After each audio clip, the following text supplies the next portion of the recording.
na, bubuksan na po ang luto natin.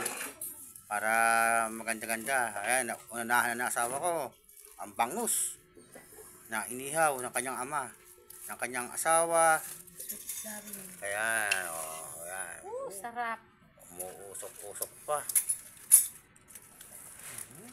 Naku po, Diyos ko, Sarap. Dodi. Sabi ko makakain ito. Yeah. Ito pa, isa buksan mo asawa ko. Ito pa isa.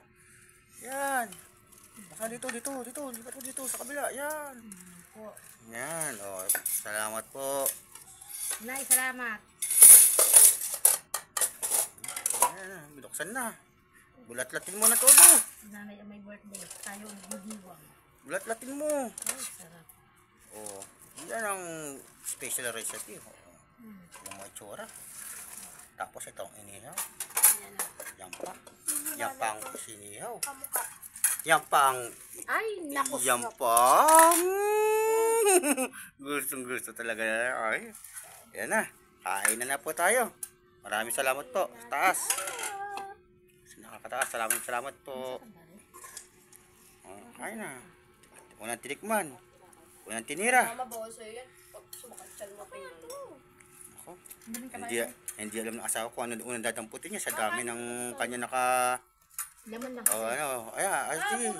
Iwain niyo ng kutsilyo para maganda-ganda labanan. Hindi ako makunat pa sa nanay ko. Kasi kutsilyo. Hoy, kanyang mainit. Kasi kutsilyo. Yung bawang Ilang kaldero? Naku po, dalawa pala yan. Patay tayo yan. singit. Labas. Kutsilyo. Nandun na kutsilyo. Punta mo doon kutsilyo. Wala nang ano. Ano na lang ang kulang? Comment lang kayo. Nagawa ko pa itong kalmansi. Comment lang kayo kung ano pa kulang. May kulang lang dyan. Comment lang kayo, comment lang. Kain po tayo, guys. Ay, kalamansi dun. Kain po tayo. Yan, hahiwa na ng akin isa, oh. Yun, tinira na kagad, oh.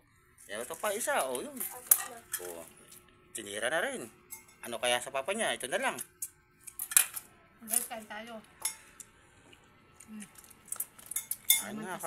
Maraming salamat po sa nakakataas at maraming salamat po sa aking magulang. Happy birthday po, nanay.